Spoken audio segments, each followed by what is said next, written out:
सतनाम श्री वाहिगुरु जी।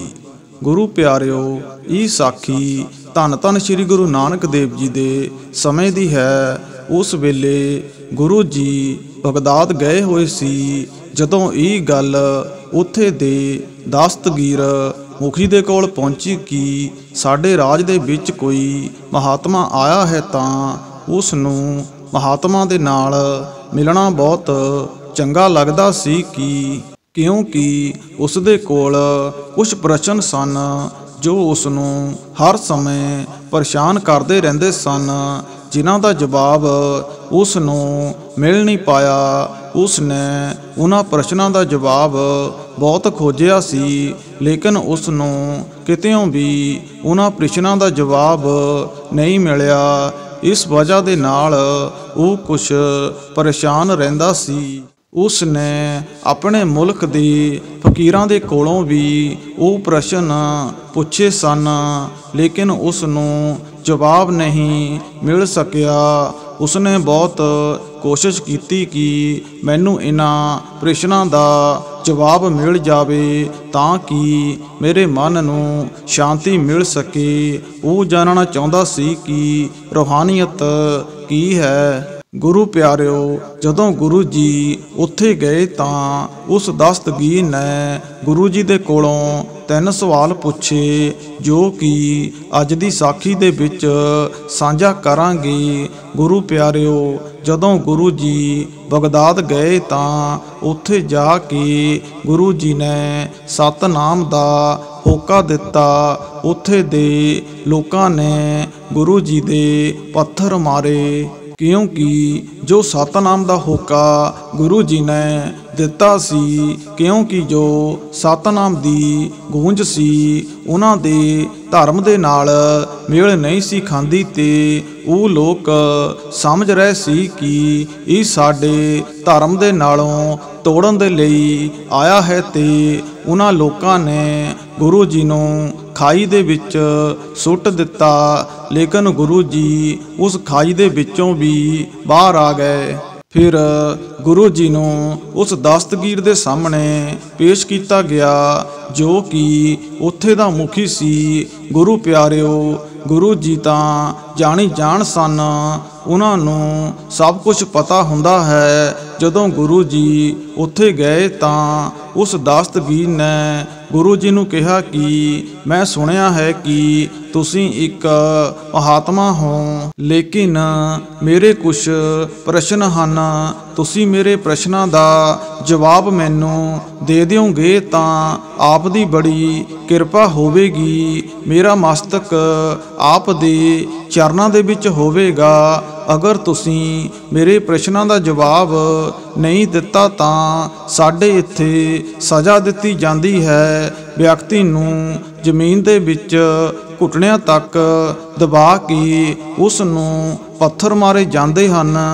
फिर गुरु जी ने दस्तगीर नूं कहा कि यह दस्तगीर सज़ा दे डर तो मैं जवाब नहीं दिंदा, लेकिन असीं घर तो निकले ही इसलिए हाँ कि लोकां दे सवालों का जवाब उन्हां नूं दे सकीए। फिर गुरु जी ने कहा कि पुछो तुसीं किहड़े सवाल पुछने हन। वो दस्तगीर अपने सिंघासन ते बैठा सी ते गुरु जी भाई मरदाने दे नाल खड़े सन। फिर उस दस्तगीर ने गुरु जी नूं पहला प्रश्न किया कि परमात्मा खुदा तो पहला की सी। मैं जानना चाहना हाँ कि जदों इत्थे कुछ भी नहीं सी तां उस समय इत्थे की सी। उस दे सवाल दा जवाब गुरु जी ने बहुत ही वधिया ढंग दे नाल उसनूं दिता।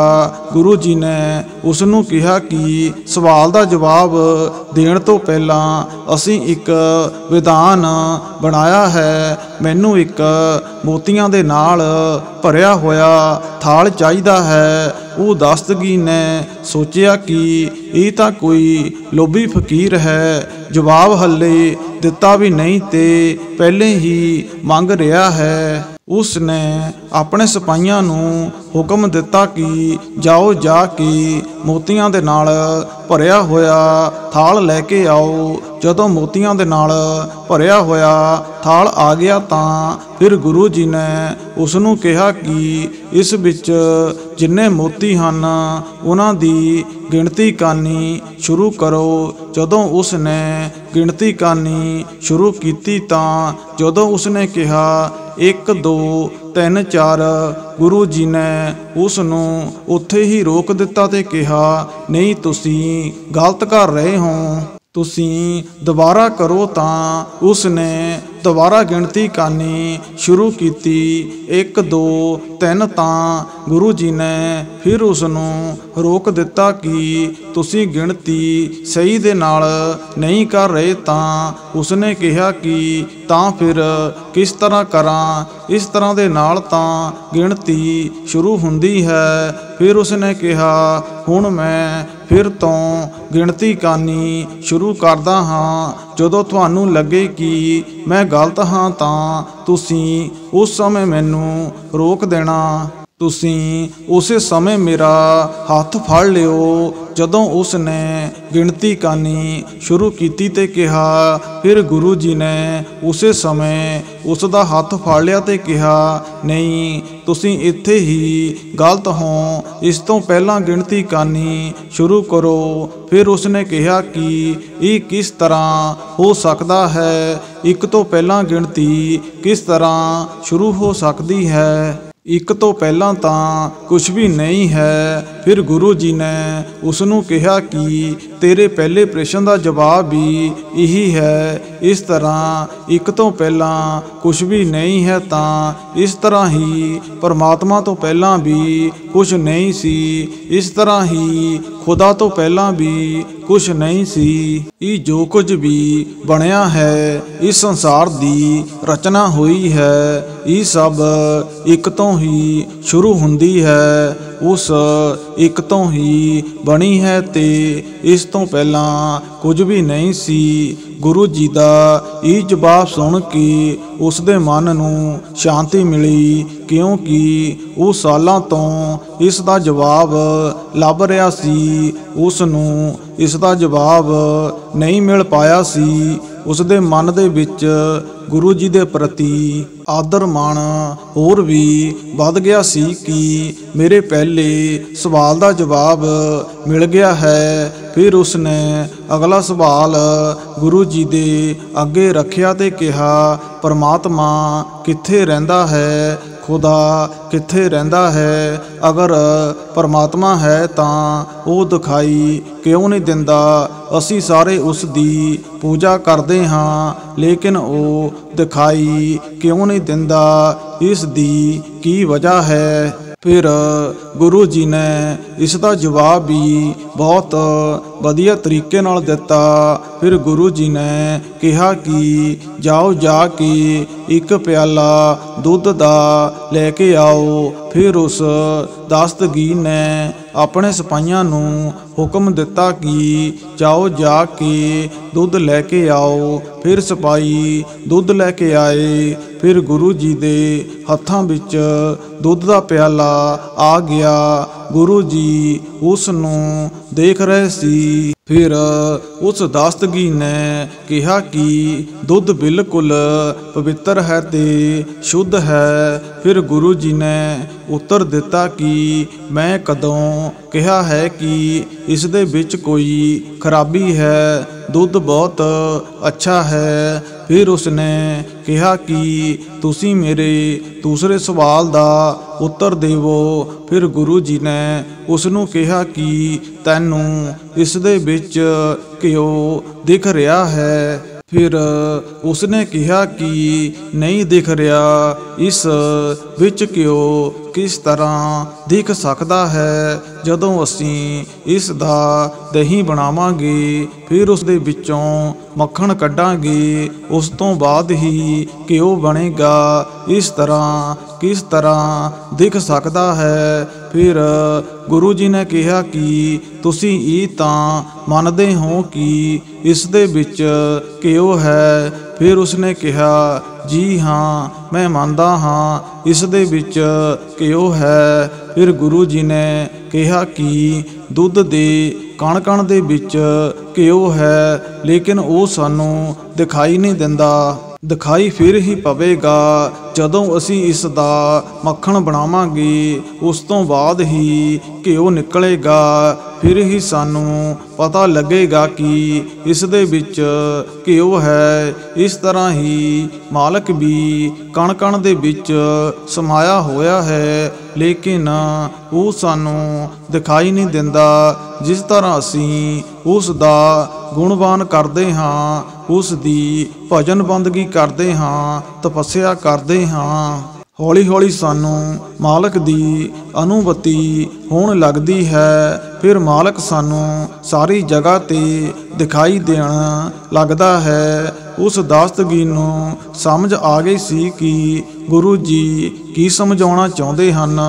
ਉਸ ਨੂੰ ਦੂਸਰੇ ਸਵਾਲ ਦਾ ਜਵਾਬ ਵੀ ਮਿਲ ਗਿਆ ਸੀ। ਉਹ ਬਹੁਤ ਪ੍ਰਸੰਨ ਹੋਇਆ। ਉਸ ਤੋਂ ਬਾਅਦ ਉਸ ਨੇ ਆਪਣਾ ਤੀਸਰਾ ਸਵਾਲ ਗੁਰੂ ਜੀ ਦੇ ਅੱਗੇ ਰੱਖਿਆ ਕਿ ਅਗਰ ਪਰਮਾਤਮਾ ਹੈ ਤਾਂ ਉਹ ਕੰਮ ਕਿਸ ਤਰ੍ਹਾਂ ਕਰ ਰਿਹਾ ਹੈ, ਉਸ ਦਾ ਕੰਮ ਕੀ ਹੈ। ਉਸ ਦਾ ਇਹ ਸਵਾਲ ਸੁਣ ਕੇ ਪਹਿਲਾਂ ਤਾਂ ਗੁਰੂ ਜੀ ਮੁਸਕਰਾਏ। ਗੁਰੂ ਜੀ ਨੇ ਕਿਹਾ ਕਿ ਇਸ ਸਵਾਲ ਦਾ ਜਵਾਬ ਵੀ ਅਸੀਂ ਤੈਨੂੰ ਜ਼ਰੂਰ ਦੇਵਾਂਗੇ, ਲੇਕਿਨ ਉਸ ਤੋਂ ਪਹਿਲਾਂ ਤੈਨੂੰ ਇੱਕ ਕੰਮ ਕਰਨਾ ਪਵੇਗਾ। ਜਿਸ ਜਗ੍ਹਾ 'ਤੇ ਅਸੀਂ ਖੜੇ ਹਾਂ, ਉਸ ਜਗ੍ਹਾ 'ਤੇ ਤੂੰ ਆ ਜਾ। ਜਿਸ ਜਗ੍ਹਾ 'ਤੇ ਤੂੰ ਹੈ, ਉਸ ਜਗ੍ਹਾ 'ਤੇ ਮੈਂ ਆਉਂਦਾ ਹਾਂ। ਉਸ ਤੋਂ ਬਾਅਦ ਤੇਰੇ ਇਸ ਸਵਾਲ ਦਾ ਜਵਾਬ ਤੈਨੂੰ ਮਿਲੂਗਾ।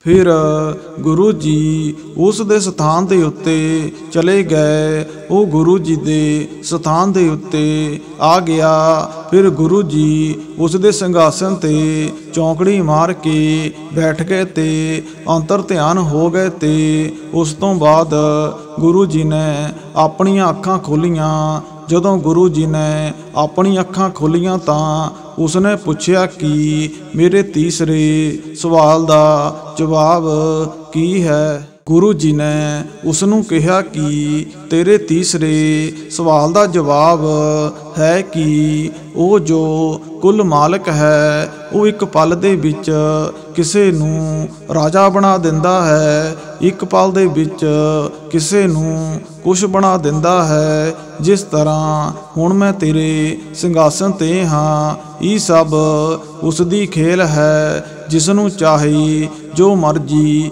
ਬਣਾ ਦੇਵੇ। ਉਹ ਕਿਸੇ ਨੂੰ ਰਾਜਾ ਬਣਾ ਦਿੰਦਾ ਹੈ ਤੇ ਕਿਸੇ ਨੂੰ ਭਿਖਾਰੀ ਬਣਾ ਦਿੰਦਾ ਹੈ।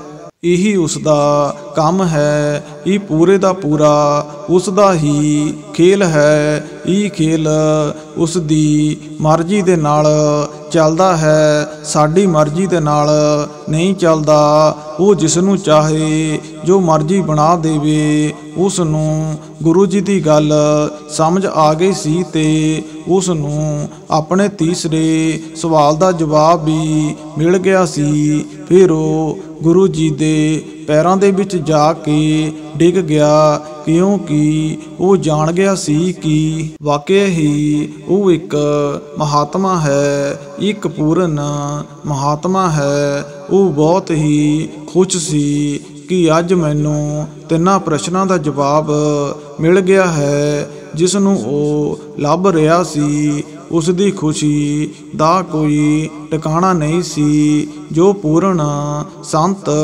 ਮਹਾਤਮਾ ਹੁੰਦੇ ਹਨ, ਉਸ ਦੇ ਕੋਲ ਹਰ ਪ੍ਰਸ਼ਨ ਦਾ ਜਵਾਬ ਹੁੰਦਾ ਹੈ। ਉਹ ਸਿਰਫ ਸਾਨੂੰ ਪਰਮਾਤਮਾ ਦੀ ਭਜਨ ਬੰਦਗੀ ਦੇ ਨਾਲ ਲਗਾਉਣ ਦੇ ਲਈ ਆਉਂਦੇ ਹਨ।